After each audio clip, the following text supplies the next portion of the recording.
everyone, this is Liza May Mamak and let's talk about mineralogy, the physical properties of minerals.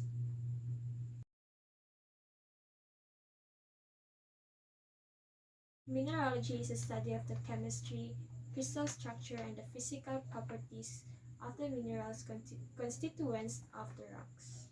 So what is a mineral? A mineral is a building block of a rocks. And what makes a mineral a mineral?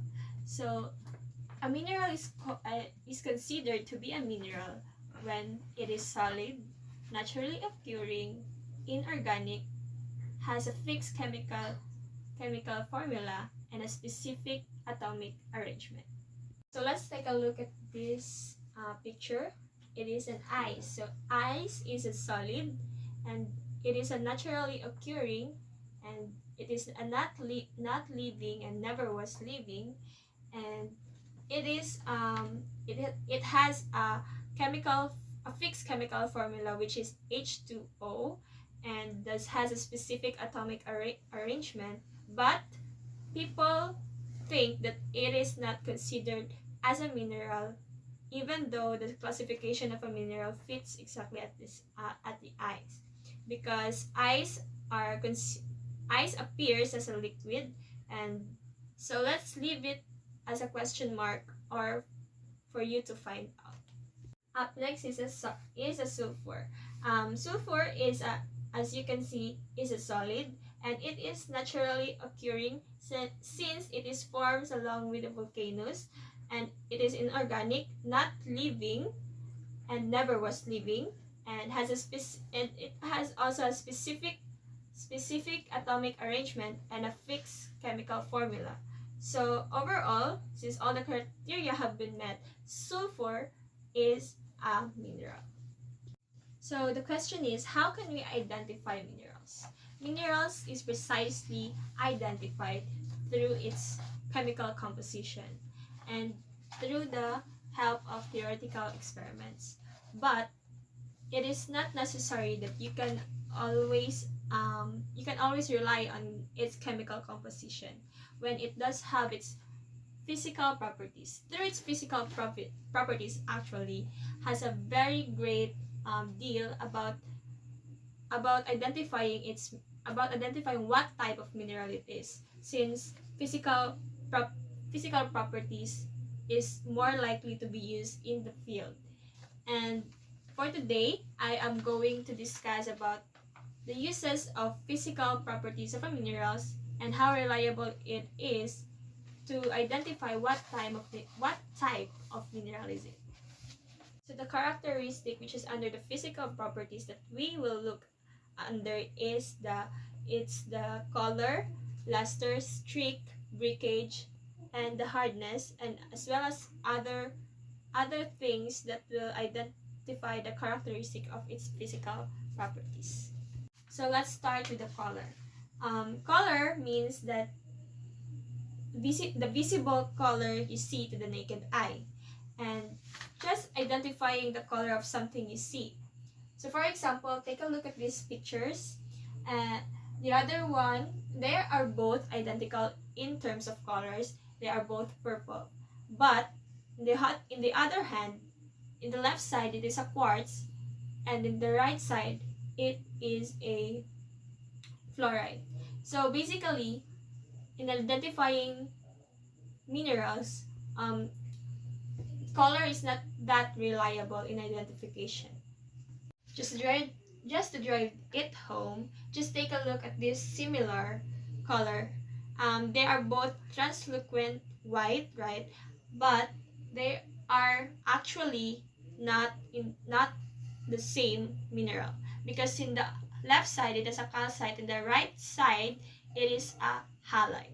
So basically, again, color is not that reliable in identifying minerals. Try to look at this another example again. They are both metallic silver. They are both identical in color, but in the left side it is called magnetite, and in the right side it is a galena. And actually, it also identifying the color of the minerals is also possess some challenges, since as you can see at this picture, they are all different in colors, but they are the same. They are the same mineral. They are the same in types of mineral. They are quartz. And so therefore, in dealing with color, it is not likely most reliable, since it possesses more challenges, and it it is so difficult to identify by dealing with that, by just simply seeing the color of it. And um, color is just I think that is just a starting point of identifying its physical properties. So you need to consider more physical properties of a mineral. So to continue, we have to turn on some other examples. One example of the physical properties of a mineral, and this is streak. So streak means it is the color of a mineral when it's in the powdered form. So by identifying it, you will use something like an unglazed ceramic street plate. So in testing what color it is, so you need to rub it in a ceramic plate. As you can see, there is a ceramic plate, and you might think that it is actually not changing in color. For example, a galena is a metallic silver color. You can see a galena here, but when you rub it in a ceramic plate, you see that it is somewhat black, in a blackish color. Though it is similar, but it is somewhat in a blackish color. So, in identifying it, you also can see the its hole, and when you do its streak, it looks similar, but it's almost more of a blackish. So gives you a, while in the sulfur, it gives you a yellowish streak, white streak. Azurites gives you a bluish streak, and then something more complex like calc, and they give you almost a white streak, even though the mineral itself appears blue. So that streak, the color of the mineral as a powder. So in other words, streak is has a very different a very different classification of a color of that mineral, since that mineral, when you rub it in a ceramic plate, it can either stay as the same color, or most likely has a different color when it's in its their powdered form. So let's move on to the luster. So luster is defined as the way in which light reflects off the surface of the mineral. So luster has two main types. It has two main types, the non-metallic and the metallic. The metallic is, you can imagine, a chunks of metal, so it is more likely to be a gold, brazy, silver, or it is somewhat sparkling than the non-metallic, which is dull. And for example, you can see here the potassium feldar and the olivine. And so this is luster. It is where it is something like reflecting the light of a minerals. The next one is breakage. Breakage is the term I use for identifying the minerals that breaks apart. So breakage also has a two main types. It is the cleavage and the fracture. So talking about the cleavage, actually, it has a predictable way of breaking. So minerals that display cleavage, they will break along smooth planes, and as I say a while ago, it has by looking for the samples that almost look like they have been cut by human beings, but in fact that's breakage in the form of cleavage, and it is breaking predictably. So as opposed to the cleavage, we have fracture. So fracture are the minerals set to perfect, they're gonna break along more irregular. So meaning when they break along more irregular, they doesn't have that definite shape. They're just breaking into pieces or someone like scattered around in a curved surfaces without much of a definite shape. So as you can see, there is an example to look further what is the difference between the fracture and the cleavage. Here is that the cleavage has a smooth plane, or it has a definite shape, while the fracture they had in the other hand has doesn't have a definite shape. So let's move on to the other physical properties, which is hardness. Hardness means how hard the mineral is, or in the other word, how much can a mineral resist when it is being scratched. So we have to look further. We have actually what we call a Mohs scale, which is from 1 to 10, scaled from 1 to 10. That is being seen here, that top as the softest and the diamond as the hardest, which we know. And this is this goes from 1 to 10, with 1 being soft and 10 being hard. So there has a Mohs scale of hardness. So one of the softest minerals known to man is talc, that has a 1 on the hardness scale, and you can actually break it apart.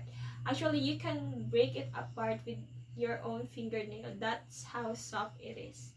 And getting harder up, then we have way up through gypsum, calcite, fluorite, getting harder apatite, orthoclast, harder steel, quartz, topaz, corundum, and then eventually diamond, which has a hardness of 10. It's the hardest mineral that is known to man now. The way we test this is by trying to either rub it by mineral to mineral, or rub it by just something in something that you can use to rub it. So that's it for the hardness. Actually, there is many physical properties of a mineral, and what I've discussed is just something that is important to know and is useful in everyday field or in everyday life if you want to know about minerals or identifying minerals. So the last one, I am going to discuss about some extra minerals, which is extraordinary. This one is a calcite. When it is exposed to acid, it will actually fizz up or bubble. And the other one is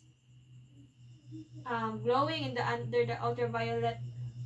There is also a growing in the ultraviolet light on the mineral, and it is a fluorescent glow.